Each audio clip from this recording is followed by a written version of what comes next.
and gentlemen, this next gentleman that's coming to the stage for you, I'm talking about non-stop comedy for you, all the way from Atlanta, G8. I think this is the funniest man that I've ever seen in my life.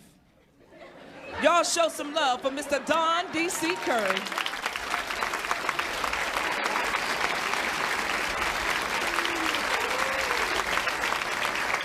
Glad to be here. They asked me what I would talk about, and I said I always talk about the same thing, the truth. And nothing but the naked truth. I don't try to camouflage it or nothing. That's the best way to be in my mind, naked and true. Look around. Most of the people in here look good, but you're all dressed up, camouflaged in your clothes. Look around again and imagine the same folks sitting next to you, naked.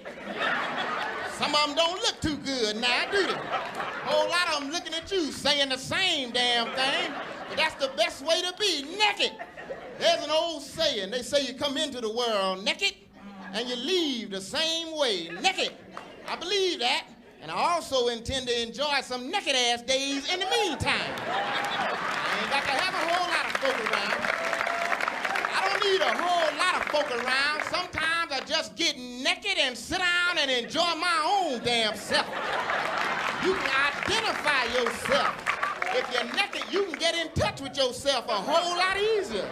If you're naked, I ain't got to go nowhere. Sometimes I just sit at home in the den and watch TV, but naked. It's my TV and it's my den. I ain't got to put on no clothes if I don't feel like it. Sometimes I go into the kitchen and make a sandwich, take it into the dining room, sit down and eat lunch, but naked. It's my damn dining room. From time to time, I go outside and work in the yard. I be mowing the lawn, washing the car. I wave to the neighbors. Some of them don't like it too much, but I really don't give a damn. That's my damn yard. It came with the house, and I ain't got to put on no clothes if I don't damn feel like it. You ought to get naked every now and then. You ought to get naked. Every now and then, you ought to get naked. You know, modern medicine, modern technology, modern cosmetology will allow you to hide yourself from your own damn self. You can wear a whole lot of fancy stuff and you really forget what you really look like. But you ought to get naked every now and then and look at your damn self. They got makeup now, you can leave it on your face for 4 or 5 days. You can sleep in it. You done started thinking you really got smooth skin and stuff. They got contact lenses. You can leave your contacts in for 10, 11, 12 months. You done started thinking your eyes are really that damn color. You know your black ass ain't got no baby blue eyes, light green eyes. Be your own damn self. You got to be yourself.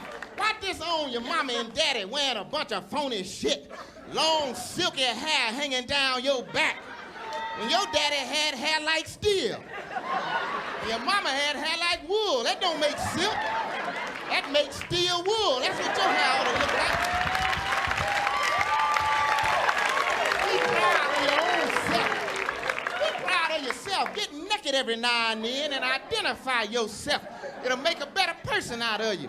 You'll be less critical of other folk if you're getting naked because you realize you ain't no 10 your damn self. Got some cuts and bruises on your ass. Some mosquito bumps you scratched as a child. They left little dots all over you. The birthmark look funny. Your navel ain't tied exactly right. Something wrong with you. Get naked and reacquaint yourself with your own damn self. Once you get naked, you can analyze yourself. And then you can channel all your concentration into the right direction. Don't be more than you can be. Be all you can be, no less, and no damn more. Don't be trying to go into an arena that you don't qualify for. So that's what bothered me about the controversy with the Miss America pageant. A lot of the contestants got together, they were raising hell, saying it ought to be based on the intellect. It's a beauty contest. Nobody gives a damn how smart you are. If you win, if you become Miss America, you ain't gonna make no decisions about the national economy. You ain't gonna decide nothing about no wars or none of that. You become Miss America, all you got to know how to do is wave and smile and look the part. Nobody gives a damn how smart you are. Don't mean we don't love you if you're smart but ugly as hell. This just ain't the contest for you. If you win. If you become Miss America, you'll make about $1 million during your reign, 4 or 5 more million thereafter if you play it right. So do I think it's a shame that you got to come out in a bathing suit and a pair of high heels? Yeah, I really do. I think you ought to have to come out butt naked.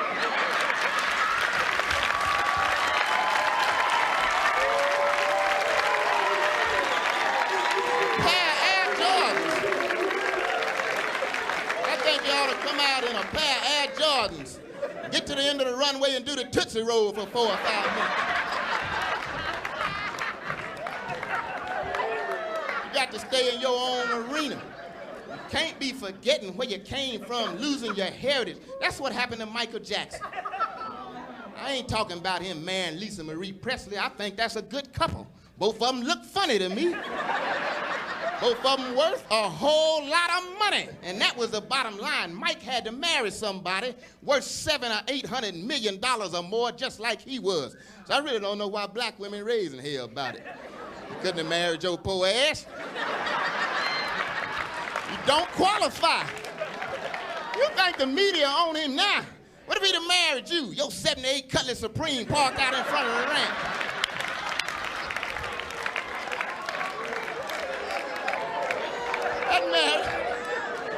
That marriage was about the money. But the problem I had with Mike was the child molestation case a few months ago. 38 years old, almost as old as I am. He on TV just crying and stuff, talking about the detectives wanted to take a picture of him naked. So what? Be a man. You're 38 years old, drop your damn drawers. Let him see. I told him.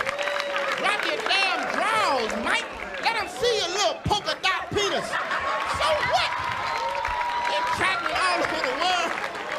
Been traveling all over the world, pointing at folks, singing and stuff. Drop your drawers. Let them see your little bony, naked, shriveled up, yellow checkerboard ass.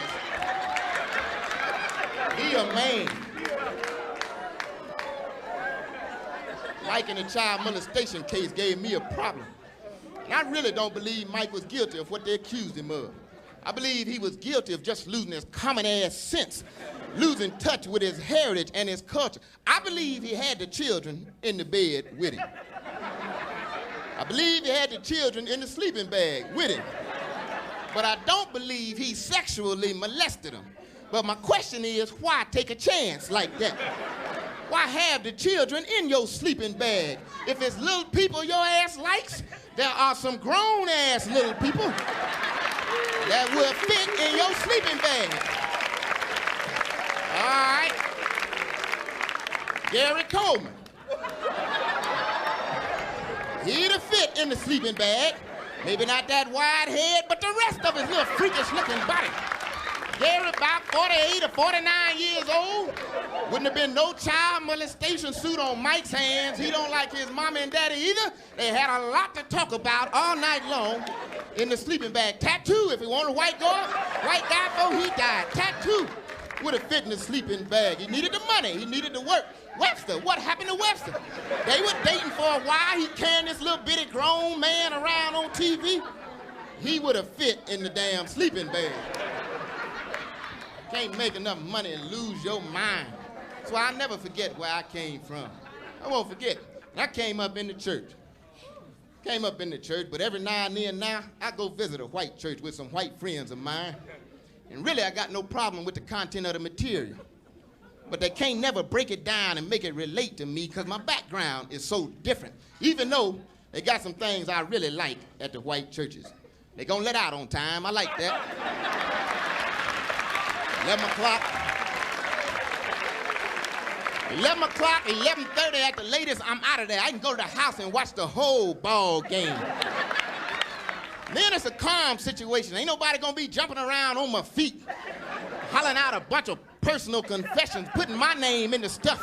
I mean, I didn't want to tell all my damn business. Then they ain't gonna raise but 1 or 2 offerings. Ain't no billing fund. The billing is already paid for. Just relax. But they can't break it down and make it relate to me, so I have to stick with the old black church where y'all are jumping around acting a damn fool. I know how you feel. Been struggling all week and now you're among some more struggling folk. You feel like you can let your hair down. But I got some questions and some complaints for y'all. I want to know why you got the whole service all day long. 3 o'clock, 3:30 in the afternoon, I'm sitting in here listening to the man say the same thing over and over in different keys. Why you gotta let the choir sing the song so many times? 17 verses and the chorus between every verse. Then the little director gonna make up a verse about his personal problems. You don't wanna hear that. We got our own personal problems. Why you got so many offerings? Pastor's offering, deacon S offering, sick Susan May's offering. We all got sick-ass folk. Let everybody take care of their own damn sick folk. And the building fund, oh, Lord.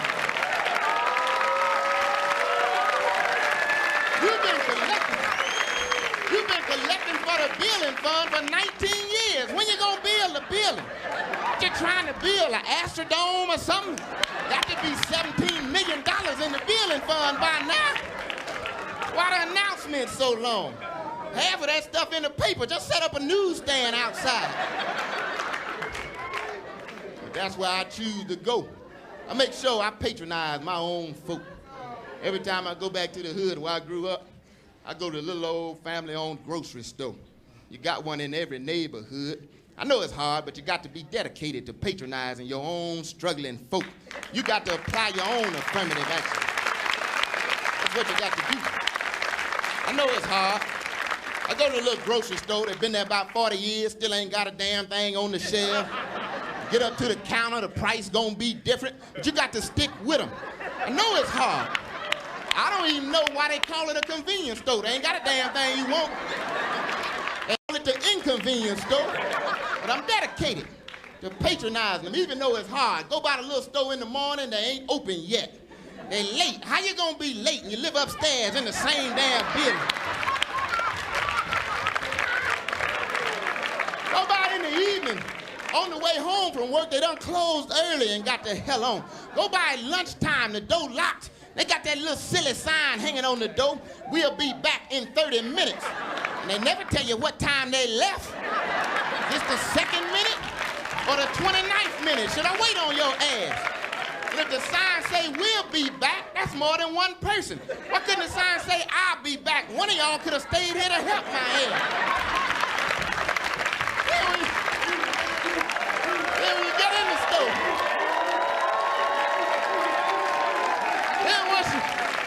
when you get in the store, they ain't got nothing you ask for.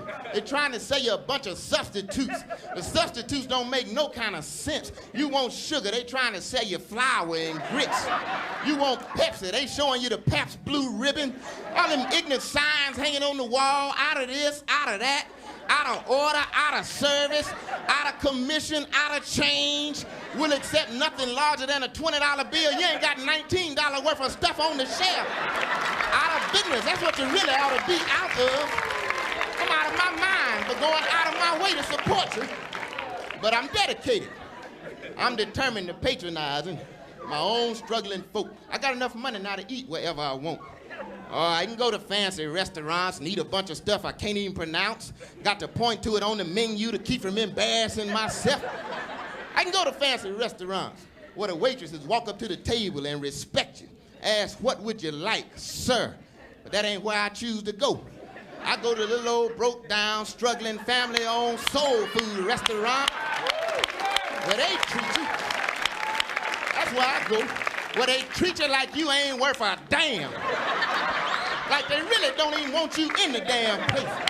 Where the waitress just walk up to the table and stand there and look at you. She don't say nothing. You got about 30 seconds to order something, so she just walk off. You must not want a damn thing. Look what you brought yourself in for. That's where I choose to go. But I don't go being quiet. You don't get no ulcer trying to help nobody. I be raising, I'll be raising hell when I hit the door. You know things gonna be run backwards. Oxtails, $14 or $15 a plate. You can buy a whole damn ox for about $9.75. Don't be raising hell asking questions like, how come it ain't no screen on the screen door? What about all these damn flies flying around in here? Should have brought me a fork, a knife, a spoon, and a fly swatter to kill some of these damn flies. Where the napkins at? Where the rest of the tablecloths at? What's all this sticky stuff on the damn table? How come my table won't be still? How come my chair wobbling? I got to balance myself up here. Eat this hard chicken. Why is the cook and the waitress putting the food on my plate with her hands? And you got no utensils in this damn place? Why don't somebody sweep them cobwebs down off the wall? Where the rest of the ceiling tiles at? Where the light bulbs and the lampshades at? How come the ceiling fan ain't got no blades on it? Why don't you cut it off? It ain't cooling a damn thing. Just clicking, irritating my ass to death. What kind of bug is that over there? What kind of bug is that? What about the bug on the wall? Is he dead? Just sweep his dead ass down. He's alive. Why is he standing still looking at my table? Did he order something up in here? Was it for him or is that the to-go line on the wall? Is he at my table? Maybe I'm at his damn table. How come you got to cut through the kitchen to get to the bathroom? Then when you're going through the kitchen, you see the cook ain't got no net or nothing on her head. That's the dish rag wrapped around her sweaty neck. Her teeth sitting on the side of the pot. I know she's bald-headed, but she got dandruff. It's falling over in the chicken grease.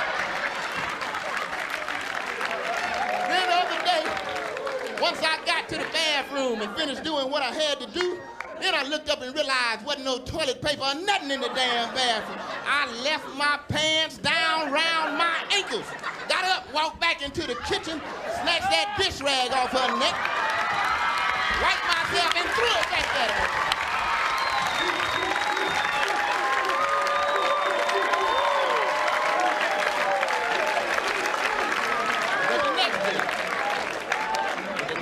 I brought myself right back to the same damn place because I'm dedicated.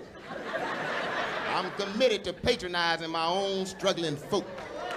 I got the right attitude, and that's what you got to have. You can be smart and good looking, but if your attitude ain't right, you really ain't going far. You ever been in a... People can read your attitude. You ever been in a club or a restaurant? The waitress come to wait on you, be looking good and smart, well-talking, articulate, but just got a funky disposition, bad spirit. Bring you everything like you asked for it, but when you get it, you be afraid to eat it or drink it because you're acting so damn crazy. When the bill come, I be trying to find something wrong so I can just jump on her. But usually they're halfway smart and everything is right, but I still cringe when I got to tip them. But you can go again and get an old, ugly, broke-down waitress, clothes hanging all off her, one eye, 3 or 4 eyebrows, no teeth but braces on her gums, got on a stocking on one foot and a sock on the other foot, but just as nice as she could possibly be. Not too smart now. Take a long time to get what you ordered, and then when she bring it, she be done brought the wrong stuff, but happy to take it back and try to get it right. When the bill comes, you got to scratch out a bunch of ignorant stuff she done added on the ticket. Girl Scout cookie fund for her daughter, building fund at her church. But I still tip her because she had the right attitude, and that's what you got to have. There was an election in Georgia about 4 or 5 years ago. And it came down to a runoff. Came down to 2 candidates, Julian Bond or John Lewis. Julian Bond was clearly the most qualified, but his attitude wasn't right at the time. He was qualified, tall, light-skinned when that was in style. Wavy hat. Had a silk tie, silk shirt, $1,000 suits and shoes, but something about his attitude just wasn't quite right. Here come the other little old candidate, John Lewis. About 4 feet tall, big swole up, wrinkled up, ashy head. Ain't seen no lotion since the civil rights movement. 2 big chapped lips, look like a Valentine heart turned sideways and stuck on his face, but he had the right attitude. Old pinstripe suit, missing half of the stripes. One sleeve was short, one was long, run over wingtips and a crocheted tie, but you just felt like he was on your side. You couldn't understand what John Lewis was talking about, but you felt like he was on your side. John Lewis couldn't even pronounce the word campaign. He made a speech and was calling it champagne. Made a speech. John Lewis in his speech said, this champagne ain't about where you put your ears and asses in your sentences. This champagne ain't about being articulate. This champagne ain't about how you uses your prepositional phrases. This champagne is about liberty and juices for all. That's what people need. Liberty and juices. Just like the prostitution of the United States says, liberty and juices for all. And until all peoples gets their liberty and juices, this will not be a safe sorority in which to live. John Lewis won by a landslide because he had the right attitude. And that's what you got to have. I got it. That's why I love the civil rights days. Back then, we had the right attitude. We fell for the oldest trick in the book, divide and conquer. That's what happened. They created women's lib, diluted the civil rights movement in our own homes, and it bombed. That's what happened. Women's lib wasn't even a separate issue. They threw in the curveball. Should you have to wear a bra or not? That ain't nothing to have no damn march about. Them your damn titties. You don't want to wear one, don't wear one. I like to look at them. You're 45 or 50 and they're drooping a little bit, tuck them in your waistband and get the hell on. If you're 85 and they dragging on the sidewalk, shooting off sparks and shit, them your titties. The only issue was equal pay for equal work. That's common sense. Anybody that does the same job deserves the same money. That means if a white brother drives a truck and delivers 20 TVs to a destination, anybody else that does the same job deserves the same amount of money. Now, you don't have to succumb to the culture. That ain't the job. The job is to deliver the TVs. So if a Chinese man drives a truck, he gonna do it his way. The Chinese ain't that tall, can't see over the dashboard that good, probably run over a couple of pedestrians on his way to the warehouse. But if he delivers the TVs, you owe him the same amount of money. If a woman drives a truck, sure, she gonna do it her way. She gonna run some people off the highway in the morning. Because she be getting dressed while she driving, putting on lipstick and taking curlers out of hair and stuff. And then when she get to the warehouse, she gonna park the truck all up on the curb and stuff. But if she delivers the TVs, you owe her the same amount of money. If a brother drives a truck, sure, he gonna do it his way. Gonna be some chicken grease on the steering wheel when he get there. Gonna be some Afro sheen on the back window where he took a nap. May have some watermelon seeds on the dashboard, some naked chicken bones on the floorboard, and some hot sauce bottles on the seat. He gonna be late as hell. And when he get there, he ain't gonna have all the TVs.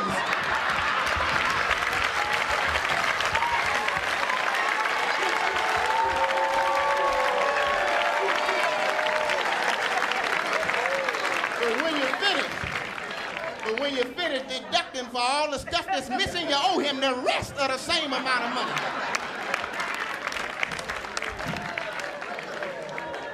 I love the civil rights days. Back then, we had it different. We had it going on. We had it different, and we were protesting back then about the right thing. Back then, we were protesting about things that really mattered. And now, a lot of times, I think we get caught up with a whole bunch of stuff that don't matter. I turned TV on the other day. I saw some folk in Chicago, black folk just raising hell about somebody cutting down some trees. Some trees? Who give a damn about no damn trees? Every time I look at a tree, I think about one of us getting hung or lynched. I wish they'd cut down every damn tree in the United States. I'd like to stand on my front porch in Georgia and wave to some folk in New York or Mississippi somewhere. There's flat land everywhere. I don't care nothing about no damn trees. Then I saw some folk just raising hell talking about animal rights. Animal rights? We ain't got all our rights yet. Ain't got time.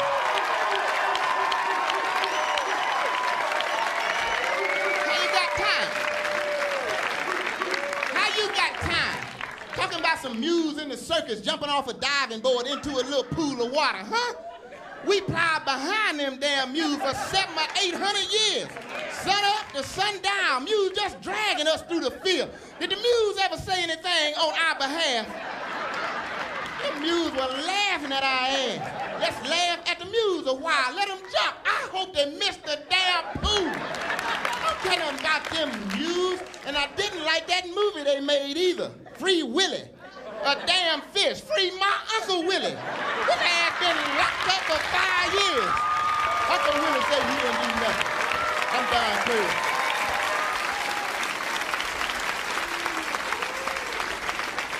Sexual revolution going on. Some of the stuff I can do, some of it I can't. I ain't gonna throw my back.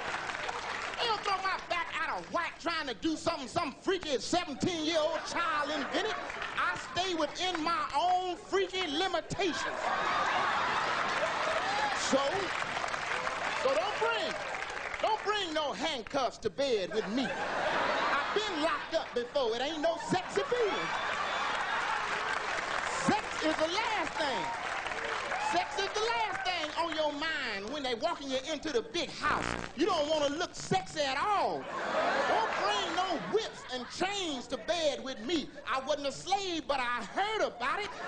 I watched slaves. I watched brutes. Can't do it. I watched brutes. I watched Roots about 7 or 8 times. I'm liable to have a flashback and choke the hell out of somebody. If you want a spanking, I'll give you a spanking, but if you hit me back, it's on. I'm not into that.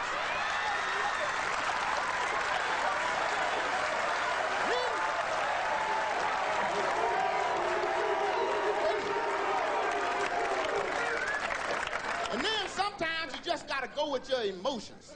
Doesn't have to be logical, all the decisions you make all the time. Here's an example. I'm not sucking your damn toes. I don't care how clean you convince me your feet are.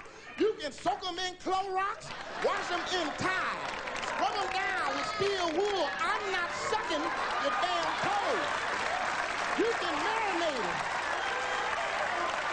You can marinate your toes in barbecue sauce. Lord knows I love some barbecue. Soak them in wine. Put hot sauce up under your toenails. I'm not sucking your damn toes. But give me a plate of pig feet, I'll suck every toe on the damn plate.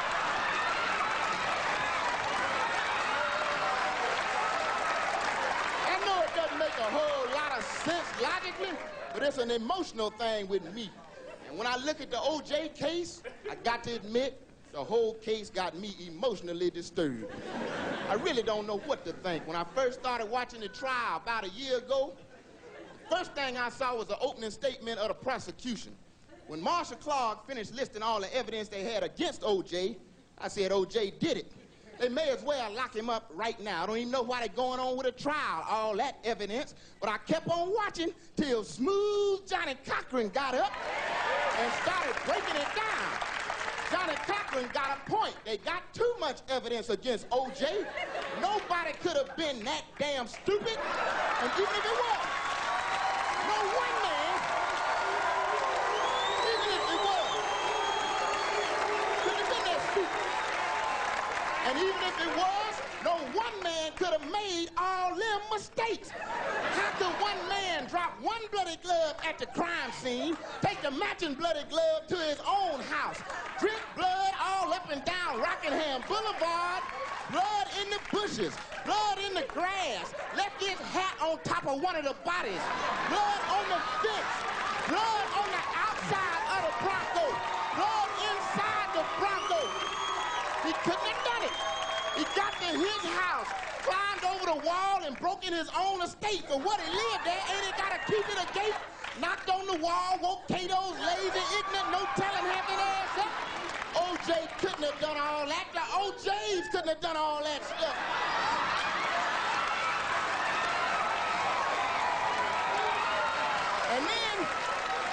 And Johnny Cochran's so smooth, he got O.J. thinking he didn't really do it.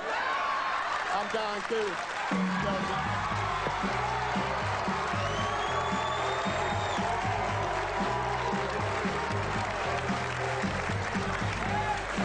Oh, sweeties, it is hot in the crock pot today. Y'all can't go nowhere. Don't get a glass was just announced, and it was a rumor. Some of the bulls behind closed doors were talking about they didn't need no help. How you gonna say you don't need help? You're losing inter-squad games to your own self. Michael Jackson could have helped the Bulls win some games. Freddie Jackson could have made the team. Teddy Pendergrass could have helped score a few points. You need help, you just need help. So I don't know why a lot of us were tripping when the president offered a free health insurance program. A lot of us said it was a giveaway program, said it was welfare. If you need help, you just need help. How you gonna deny you need some free health insurance? Most of us ain't got health insurance. Half of us ain't got life insurance. Some of us ain't even got car insurance. Need all the insurance your poor ass can get. Can't deny no help. And you know, your mama and daddy didn't have no health insurance. That's why a lot of us walking around limping and bald head on one half of your head, one ear up high and the other ear. It wasn't some incurable disease that left a hole in your ass. No, your ass was a victim of home remedies. That's what happened. Mama and daddy couldn't afford to take you to the hospital. They didn't have no insurance. Couldn't take you to the doctor, and you knew y'all were poor. Mama would just work on your ass with some shit around the house. Even if you got in a serious car accident, you could fly through the front windshield, your leg could be sticking out the side of your neck. You knew you better not get your poor ass in no ambulance. You better hop your one-legged self to the house and let mama go to work on you. Mama be pulling stuff out the kitchen cabinet in mason jars. It wouldn't fit in the medicine cabinet. No labels on the jars or nothing. Rubbing black grease, trunk grease, Epsom salt, iodine, Vicks salve on your broke leg. What the hell Vicks salve gonna do? My leg sticking out the side of my neck. And then she tell you to take a nap. Take a nap. But if you did it, you woke up and you felt better. Then it carried over in our generation. A lot of y'all been lying. You know, you ain't got no health insurance. Can't afford to take your children to the hospital or the doctor. So when your little son come home with his eyeball in his hand, you giving him cough syrup. Tell him to take a nap. When he wake up, he'll be better. A lot of y'all been lying to your little daughters. I've been seeing these little girls walking around with their eyes going every which a damn way. Been telling them they look cute like that. And the bottom line is you just ain't had the money to get them straightened out. The president's health plan, you could have went back and got all that stuff straightened out. Some stuff you've been putting off because you didn't have no health insurance. Could have went back and got your little baby daughter's eyes uncrossed so she could see how many folk are really in the family like everybody else.